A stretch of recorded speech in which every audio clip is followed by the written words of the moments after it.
Well, on to the big headline coming in from the policy space. The Union Cabinet has approved 7 mega integrated textile parks with an outlay of 4,400 crore rupees for a period of 5 years. Now, these parks will be developed by special purpose vehicles owned by the centre as well as the states in a public-private partnership model. My colleague Alisha Sachdev caught up with the Textile Secretary UP Singh to discuss the expectations from the scheme. Here's a piece of that conversation. As you rightly have said, this is third in a row in very recent time. Earlier we have ROSCTL extended up to 2024. Then we have PLI 10,683 crore scheme for the textile sector. And now today in the cabinet chaired by Honorable Prime Minister, we had cabinet has cleared today a scheme called PM Mitra. So this PM Mitra scheme is primarily basically aimed at bringing a scale. What we lack is basically a scale, and the second thing is integrated value chain. Today our value chain is fragmented actually, and that's why Honorable Prime Minister always has a vision of 5F for this sector. How from farm to fiber, fiber to factory, factory to fashion, and fashion to foreign, export. Foreign means export. So the entire value chain, how can it come at one place actually? So primarily for bringing scale as well as integrated value chain, this scheme has been approved actually. Right. Now under this scheme, naturally a world-class infrastructure with plug-and-play facility would be set up. The one requirement, which is a basic requirement, is that a minimum 1,000-acre land would be required. That state has to give on a nominal value actually. So that's a basic requirement. We already in fact have heard from about 10 states that they have Which the ones are these, sir?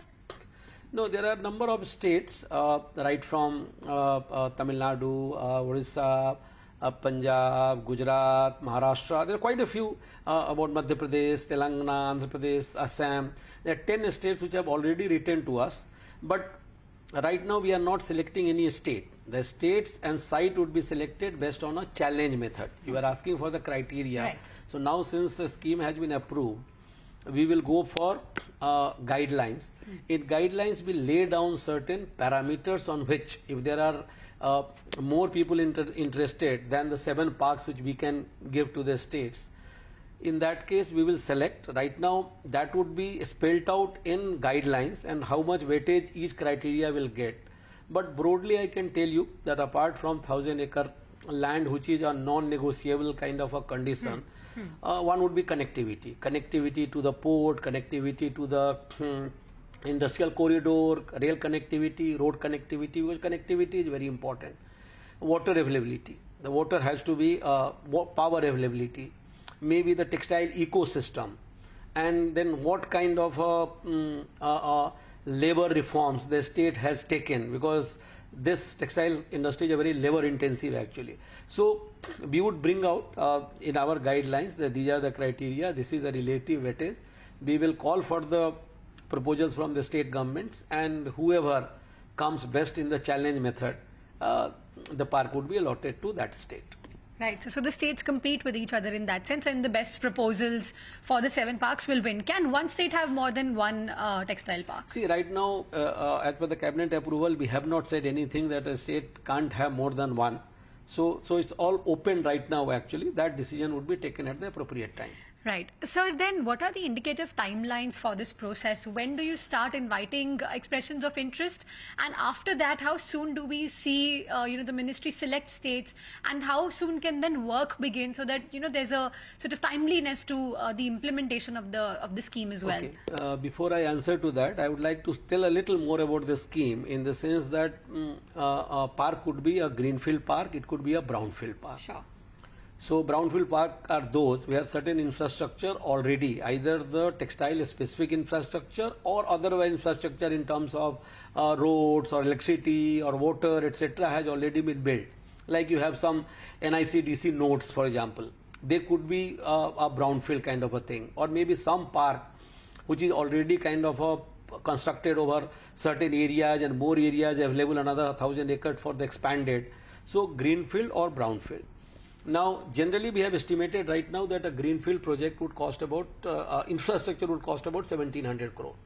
So, we have said that 30% of that, subject to a maximum of 500 crores. So, 1700, 30% would be approximately 500 crores. So, we will provide a support of 500 crore for a greenfield project. Similarly, the total amount required for a brownfield project would be known later only, depending on what other infrastructure is to be brought there. So there we have kept a provision of 200 crores. So depending on how many proposals we get for greenfield, how many proposals we get for brownfield. So this support, infrastructure support, would be 500 crore per park or 200 crore per park, depending on their greenfield or brownfield.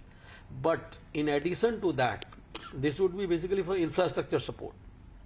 But to make the units competitive there, we are also providing what is called we will also give an incentive, and that incentive would be to the tune of 300 crore per park. So this will go not for the infrastructure development, but this will go as a percentage of the turnover to the industry which will set up shop there actually. And this would be on first come first serve basis.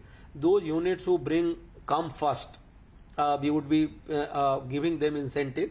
It will be up to 3% of their turnover, subject limited to certain ceilings are there. For example, anchor investors can get a 10 crore subsidy in the 1 year and maybe 30 crore maximum. So this incentive support is also part of it actually. So one is infrastructure support, the other is incentive support. Now coming to your question of timelines, of course in the cabinet we have given a timeline actually. First of all, we propose that maybe in a week's time or so we would be notify the scheme. It starts first on notification of the scheme. Thereafter maybe it will take a month to, because we will have to consult other ministries also, so issue a guidelines that should take about a month.